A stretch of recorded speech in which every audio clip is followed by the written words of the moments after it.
You didn't choose who you're attracted to. You think you did, but the truth is, your brain made that decision long before you were aware of it, using ancient shortcuts, invisible filters, and psychological glitches that scientists have been studying for decades. And one of the most powerful examples of this? The way millions of people around the world develop intense, almost unexplainable attraction to someone they've never met, someone from a culture they've barely explored, based almost entirely on bias. Stay with me, because what you're about to discover will change the way you think about attraction forever. Attraction feels personal. It feels like you, like your taste, your standards, your choice. But cognitive science tells a very different story. Beneath every feeling of magnetic pull is a set of mental shortcuts, called cognitive biases, that distort how we perceive people, places, and possibilities. In this video, we're going deep into the specific biases that shape who we find attractive. And we're going to use one of the most fascinating real-world examples to bring it all to life. The phenomenon of intense attraction that many Western men report toward Russian women. By the end, you'll understand your own mind far better than you did before. And trust me, the last insight we share, it's one most people never connect. Here's a question. Have you ever met someone beautiful and instantly assumed they were also kind, intelligent, and trustworthy before they'd said a single word? That's not attraction. That's the halo effect. First documented by psychologist Edward Thorndike in 1920, the halo effect is the brain's tendency to take one positive trait and let it bleed into every other judgment you make about a person. It's a cognitive shortcut. The brain is lazy, not in a bad way, but in an efficiency-maximizing way. It doesn't want to evaluate every trait from scratch, so it finds the easiest available anchor, usually physical appearance, and lets that anchor define the whole picture. In the context of attraction, this is enormous. When someone is perceived as physically striking, the brain simultaneously assigns them higher scores for warmth, intelligence, moral character, and social status. None of these judgments are based on evidence. They're based on association. Now, here's where it gets interesting. The halo effect doesn't just apply to individuals, it applies to categories. If a man has had a single positive experience with one Russian woman, maybe a warm interaction, a beautiful actress in a film, a kind stranger on vacation, his brain begins to apply a halo to the entire group. Suddenly, the idea of Russian women carries a positive glow that has nothing to do with reality and everything to do with a single data point. His brain decided to generalize. This is where cultural attraction isn't really about culture. It's about the halo your brain painted on it. Think about the last time you tried a food from a cuisine you'd never explored before. Remember that electric sense of discovery? Your brain didn't just taste flavor, it felt alive. That's the novelty bias at work. The human brain is wired, neurologically hardwired, to respond to novelty with a dopamine spike. New stimuli get flagged as high priority. They bypass filters. They feel urgent, fascinating, almost magnetic. And this doesn't just apply to food, it applies to people. When we encounter someone who looks, sounds, or presents themselves differently from what we grew up seeing, the brain lights up. The unfamiliar accent, the different cultural energy, the new visual cues, all of it registers as exciting rather than simply different. For many Western men who grew up in environments with limited cultural exposure, Russian women, or more accurately, the idea of Russian women shaped by media and pop culture, triggers this exact novelty response. The accent becomes exotic. The cultural restraint becomes mysterious. The difference becomes intrigue. But here's what the novelty bias doesn't tell you. Novelty fades.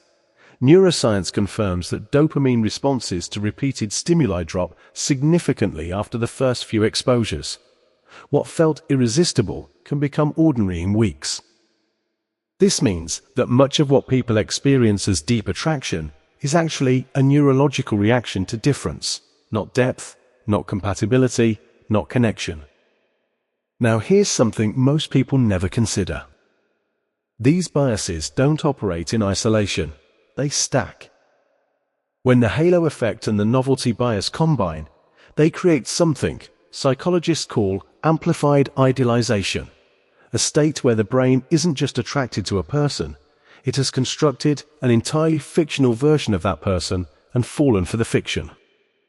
Research on parasocial relationships, the emotional bonds people form with strangers, celebrities, or idealized types, shows that the deeper the idealization, the harder it becomes to update the image with real information.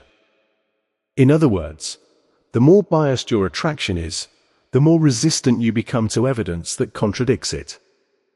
This explains something that previously seemed inexplicable: why some men build an obsession with a cultural type or an idealized version of a woman from a specific country, and why that obsession grows stronger, not weaker, even when they've had disappointing real-world experiences.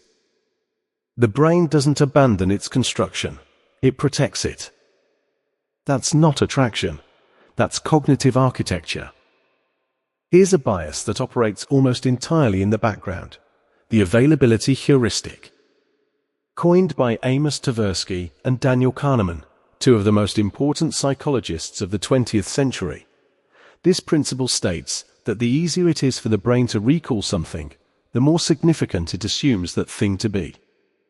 Think about what that means for attraction. If you've grown up watching films and television where Russian women are consistently portrayed as elegant, mysterious, and highly attractive, those images become highly available in your mental database. And because they're available, your brain treats them as representative. The brain doesn't distinguish between memorable and accurate. It confuses familiarity with truth.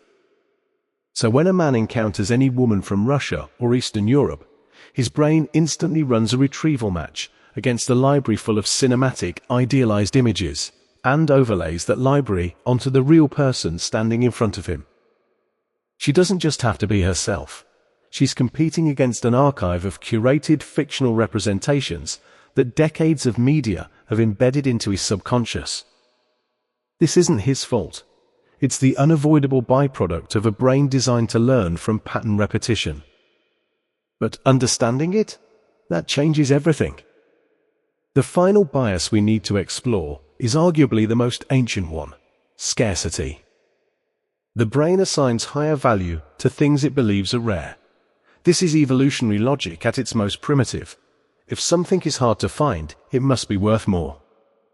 In the realm of attraction, scarcity plays a devastating psychological game.